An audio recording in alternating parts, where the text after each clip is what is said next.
बिंदा को मेरा उपाय कुछ जचा नहीं, क्योंकि वह तो अपनी पुरानी अम्मा को खुली पालकी में लेट कर जाते और नई को बंद पालकी में बैठकर आते देख चुकी थी।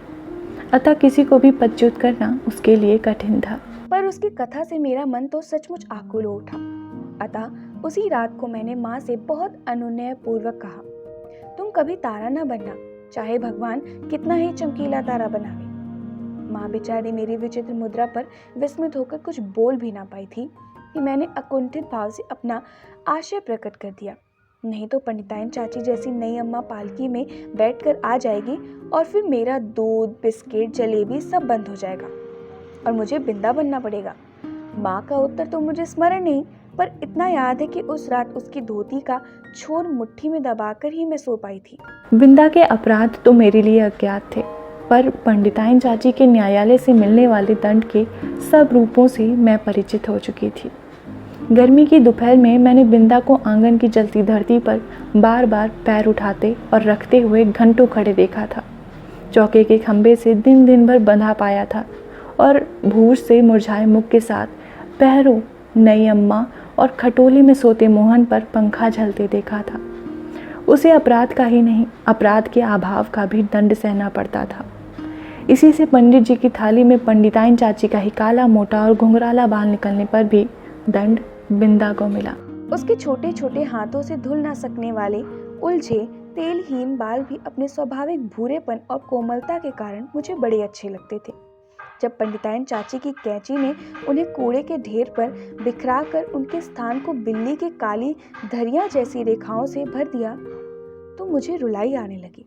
पर बिंदा ऐसी बैठी रही मानो सिर और बाल दोनों नई अम्मा के ही हों। और एक दिन याद आता है, चूल्हे पर चढ़ाया दूध उफना जा रहा था। बिंदा ने नन्हे नन्हे हाथों से दूध की पतीली उठाई अवश्य, पर उसकी उंगलियों से छूटकर गिर पड़ी। खौलते दूध से जलते पैरों के साथ दरवाजे पर खड़ी बिंदा का रोना देख मैं तो हदबुद्धि सी हो रही थी। पंडिताइन चाची से कहकर वह दवा क्यों नहीं लगवा लेती, ये समझना मेरे लिए कठिन था। उस पर जब बिंदा मेरा हाथ अपने जोर से धड़कते हुए हृदय से लगाकर कहीं छिपा देने की आवश्यकता बताने लगी, तब तो मेरे लिए सब कुछ रहस्यमय सा हो उठा। उसे मैं अपने घर में खींच लाई अवश्य, पर ना ऊपर के खंड में माँ के पास ले जा सकी और ना छिपाने का स्थान खोज सकी। इतने में दीवारें लांग कर आने वाले पंडिताइन चाची के उग्र स्वर ने भय से हमारी दिशाएं रूंध दी। इसी से हड़बड़ाहट में हम दोनों उस कोठरी में जा घुसे जिसमें गाय के लिए घास भरी जाती थी। मुझे तो घास की पत्तियां भी चुभ रही थी, कोठरी का अंधकार भी कष्ट दे रहा था, पर बिंदा अपने जले पैरों को घास में छिपाए और दोनों ठंडे हाथों से मेरा हाथ दबाए ऐसे बैठी थी मानो घास का चुभता हुआ ढेर रेशमी बिछौना बन गया हो। मैं तो शायद सो गई थी, क्योंकि जब घास निकालने के लिए आया हुआ गोपी इस अभूतपूर्व दृश्य की घोषणा करने के लिए कोलाहल मचाने लगा, तब मैंने आंख मलते हुए पूछा, क्या सवेरा हो गया? माँ ने बिंदा के पैरों पर तिल का तेल और चूने का पानी लगाकर जब अपने विशेष संदेश वाहक के साथ उसे घर भिजवा दिया, तब उसकी क्या दशा हुई यह बताना कठिन है। पर इतना तो मैं जानती हूँ कि पंडिताइन चाची ने न्याय विधान में न क्षमता का स्थान था न अपील का अधिकार। फिर कुछ दिनों तक मैंने बिंदा को घर आंगन में काम करते नहीं देखा। उसके घर जाने से माँ ने मुझे रोक दिया था, पर वह प्रायः कुछ अंगूर और सेब लेकर वहाँ हो आती थी। बहुत खुशामद करने पर रुकिया ने बताया कि उस घर में महारानी आई हैं, क्या वे मुझसे नहीं मिल सकती?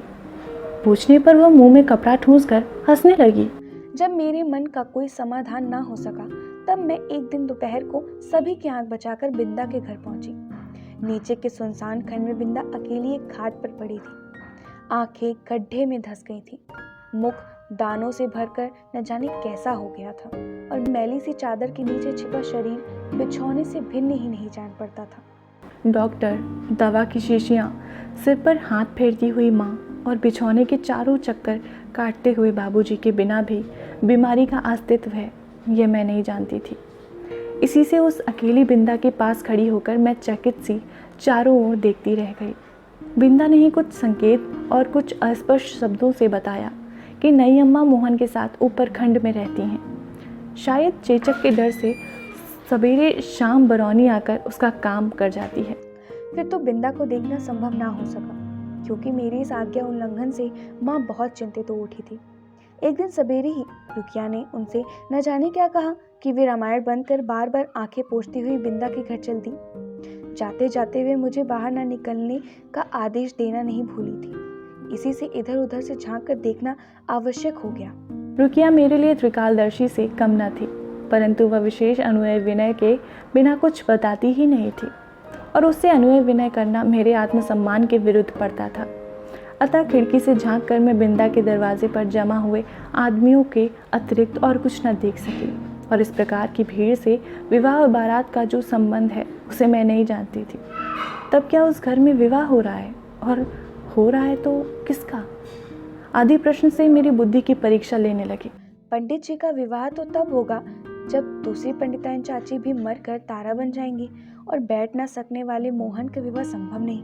यही सोचकर मैं इस परिणाम तक पहुंची कि बिंदा का विवाह हो रहा है और उसने मुझे बुलाया तक नहीं। इस अचिंत्य अपमान से आहत मेरा मन सब कुड़ियों को साक्षी बनाकर बिंदा को किसी भी शुभ कार्य में न बुलाने की प्रतिज्ञा करने लगा। कई दिनों तक बिंदा के घर झांक झांक कर जब मैंने माँ से उसके ससुराल से लौटने के संबंध में प्रश्न किया, तब पता चला कि वह तो अपनी आकाशवासिनी अम्मा के पास चली गई। उस दिन से मैं प्रायः चमकीले तारों के आसपास फैले छोटे तारों में बिंदा को ढूंढती रहती, पर इतनी दूर से पहचानना क्या संभव था?